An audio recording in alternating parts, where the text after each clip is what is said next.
everyone, welcome to another episode here on the Hoop Sisters YouTube channel of our Sew with Sarah series. I hope you guys are having fun watching these videos because I'm having fun making them. So as always, go ahead and say hi to us in the comments. I hope you guys had a good first week of 2023. We've made it to Friday, and this week we're going to do something that I've never done. We're going to make something called Frankenbatt with our Battleizer product. So many of you are probably already using Battleizer in your sewing room. It's a great product, and we hear of people using these for all different kinds of projects. So Battleizer, if you're not familiar, is a batting stabilizer combination, and you just put that right in your hoop and you can stitch your blocks right on top of that. So after you stitch a block, oftentimes you'll get little strips of Battleizer that are generally, depending on how you trim, about the same size. And these are scraps that you can throw away if you're done with them, or if you want to keep them, you can make something called Frankenbatt, and then you can rehoop the Frankenbatt and stitch another block. So it takes a little bit of time to make, but I think it's worth it because it saves you a little bit of money in the end. So we're going to make our Frankenbatt. We're going to walk through how to do that, and then we're going to stitch a block on it. And I picked out, because I don't know where you guys are, but where we're at in Ohio, January tends to be a cold time of year, and it's often snowing. So we've got our cute little snowman 3-block wall hanging, and we're going to stitch out this center block after we get our Frankenbatt made. Okay, so starting out, I've saved some of my scraps from trimming blocks over the past few days or a week, and I've got kind of equal size, same shape scraps right here. So one of the tips that I got from the Hoop Sisters when you're making your Frankenbatt, if you're not sure if these sides are, exactly straight, that one thing that you can do is line them up and slightly overlap them. And then you'll just take an acrylic ruler. In this case, I'm going to use the Trimmer by George because I love it and I use it for everything. And then just a rotary cutter and just trim down the side of both of those. Oop, I need a new blade on there, huh? But after I trim that off, then I can just butt up the Battleizer on either side, and I'll go over to my machine, butt these up so they're right next to one another, and then just using a regular neutral embroidery thread, I'm going to sew a zigzag right down this line. I'm going to keep doing that with my pieces until I get enough that my Frankenbatt can fit in my hoop to make the center block of our snowman. So let's go to the machine and we'll do that. Now we're over at the machine, and I've got just a regular old walking foot on. I've got my 2 pieces of Battleizer, and then like I said, you'd want to use a neutral thread, so I would use something that blends in with my Battleizer a little bit more, simply because I don't want that to show through my fabric once I start building my block. But for purposes of you guys being able to see on the video, I've got a bright blue thread. So I'm just going to butt the Battleizer up right next to each other. I'm going to slow my machine down a little bit, and I've got a nice zigzag stitch there. So let's stitch these 2 together.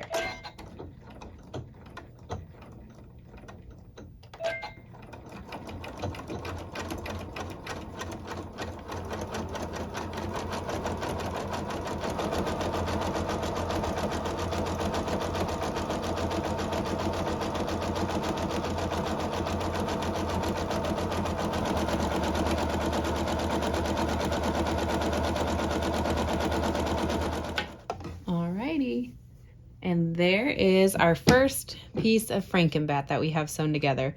So I'm going to just follow that same method and keep adding little scraps of Battleizer on there until I've got a piece that's big enough to stick in my hoop. This was pretty easy, guys. This is something that I would definitely do again. Let us know in the comments, have you ever made Frankenbatt, or is this something that you would make to save a little bit of your money? I think this is great. I would definitely use this again. It was really easy, really quick. And we always have scraps that are about the same size depending on how you're trimming your blocks. So for my hoop, I think I just need 4 strips put together. I'm going to go ahead and I'm going to hoop my Frankenbatt, and then let me grab this. Then we'll be back at my machine, and I've got some really pretty fabrics picked out to stitch the center of the snowman 3-block wall hanging. And if you guys have never seen this 3-block wall hanging, or if you haven't stitched it yet, it uses some really fun raw edge applique to create the snowman, and then also in the border block. So this is what we'll be doing, is that raw edge applique. All right, now we're at our machine, and I've got the Frankenbatt that we just made together in my hoop. I did go ahead and I stitched step 1, which is the placement stitch. So shows you the edges of the block as well as placement for fabric inside that snowman right there. When you do this, you'll want to use a water-soluble thread. You'll be able to see what to use in your instructions. So place water-soluble thread in the needle. I used a bright red thread just so that we could see it a little better on camera. So our next step is to take a piece of our background fabric. So I've got these 2 pieces of background fabric. I'm going to use a really pretty blue, and I'm going to place this over on the left-hand side, and then still with that water-soluble thread and the needle, we'll sew the tack down for it.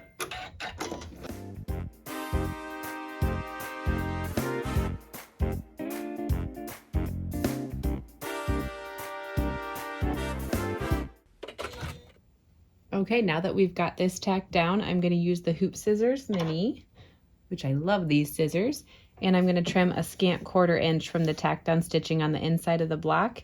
And then over on this right side, I'm going to tack down my background fabric for this side and trim it the same way, so just a scant 1/4 inch.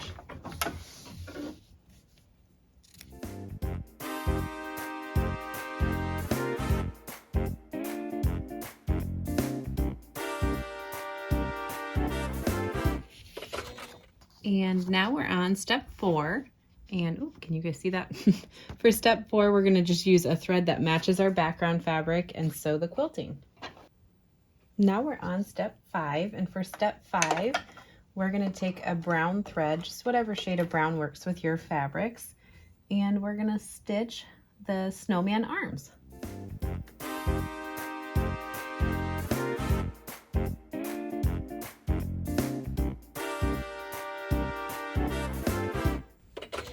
So our cute little snowman arms are stitched, and now we're on step 6, and we're going to take a strip of our applique fabric, and I'm going to place a thread that coordinates with my applique fabric in the needle, and we're going to sew the tack down for this place right here. So we'll just place our applique fabric over that. Make sure it extends about or 1/2 inch past the placement stitches is what our directions say, and we'll tack this down.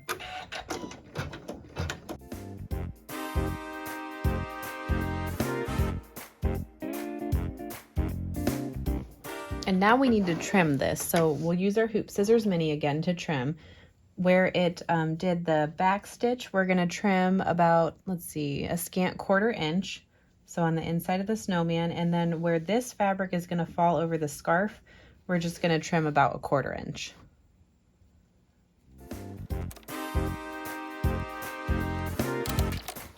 Alrighty, now we'll move on to our next piece of fabric. Let's see. Well, again, you'll just take a piece of applique fabric and align that over the placement stitching, and then with that same thread that coordinates with your applique fabric, we'll sew the tack down.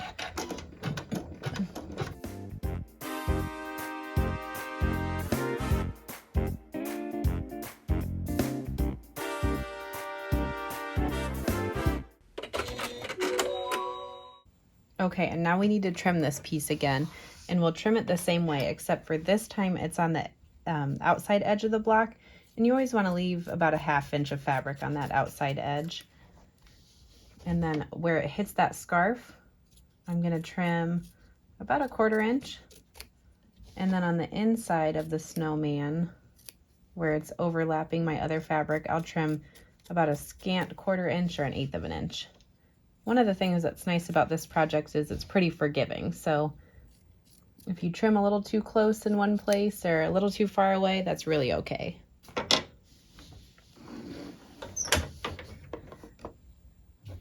And now again, we're going to take a different piece of applique fabric, align that over the placement stitching, and then tack that down.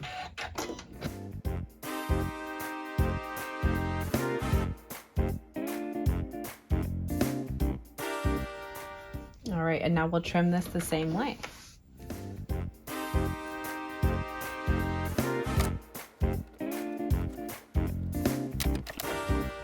And now this piece of fabric falls right over that background fabric. I'm going to leave this excess over here because after we sew the satin stitch along the edge of the snowman, I'm just going to use a pinking shears so I can get that raw edge on the outside of the snowman as well. So let's see. Next fabric, applique fabric. We'll align it and then we're going to tack down.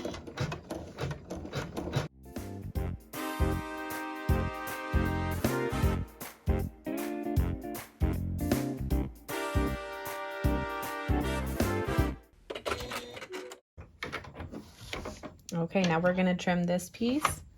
Again, it was a scant 1/4 inch on the inside edge of the snowman, and then I'll leave that excess on the outside edge. And then we'll do about a 1/4 inch where it overlaps that, where the scarf will be. Okay, we've got one more piece to lay, and then we'll trim that, and then we'll move on to, I think, tacking down the scarf.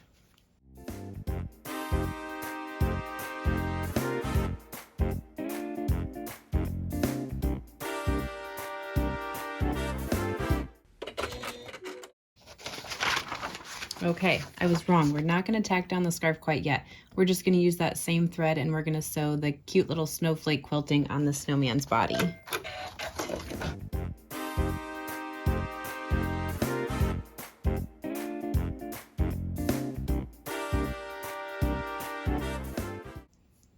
Now our cute snowflake quilting is on our snowman, and we just have to stitch the satin stitch around the edges.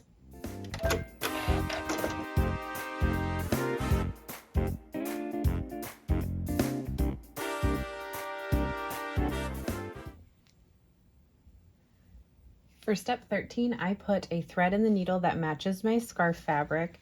I'm going to go ahead and lay this down over the placement stitch, and then I'll just peek under there, make sure it's covering everything, and then we'll just sew the tack down.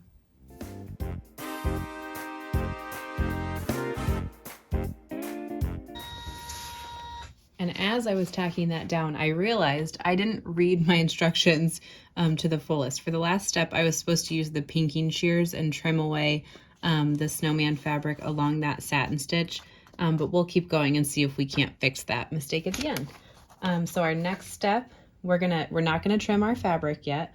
We're gonna leave the same thread in the needle that matches our fabric, and we'll sew the satin stitch along the edges of the scarf. Alrighty, this time I read my instructions for this step, and I did get out my pinking shears, and I'm gonna pink around the edges of the scarf.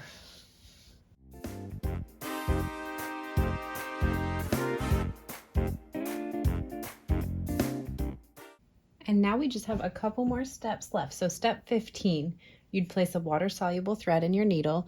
I'm just gonna go ahead and stick with the same one that matches my button fabric that I'll tack down. For step 15, we're just going to sew the placement stitch.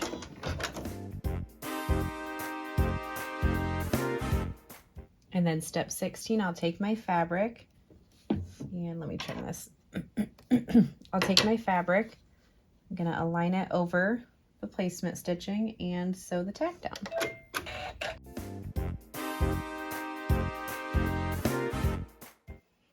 Okay, and now I need to trim my fabric before we do our very last step. I'm going to choose not to do the raw edge on the button, so I'll just use my hoop scissors mini and I'll trim close to the tack down stitching.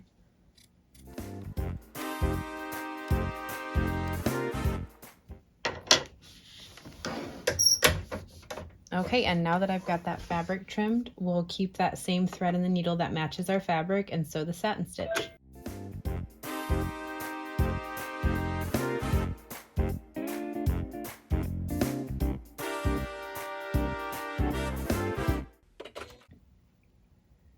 Alrighty, so here is our snowman block. We're gonna go over to my cutting table. I'll trim up a few threads, and I'm gonna use my pinking shears and see if I can't fix that mistake that I made earlier. So let's go over there. Okay, so I took my block out of the hoop, and that was easy enough to fix once I had it out of the hoop, just to pink around those edges of that snowman fabric, and I've got it all trimmed. I used my trimmer by George to trim, and I removed the battleizer up to the basting stitch on all sides. So this Frankenbatt worked great. So give it a try. Let us know what you think. And the last thing I need to share is that we have a special deal for you. So if you purchase the Snowman Wall Hanging, I'm not sure when this deal will end exactly, but we'll put it in a banner at the bottom of the screen right now. But with the purchase of the Snowman Wall Hanging, you can get our snowflake block for free. To do that, you would need to put both of these items in your cart and then use the coupon code at the bottom of the screen to knock the $15 of the snowflake block off of your total purchase. So go check that out. If you haven't ever done the Snowman Wall Hanging, he's really fun to do. I think you need an 8-inch hoop to do this at least, but it'll say on our website. So go check it out. I hope you guys had fun making Frankenbatt with me today. It was a fun experience, really easy to do, and a money saver. And thanks for joining, and we'll see you guys next Friday.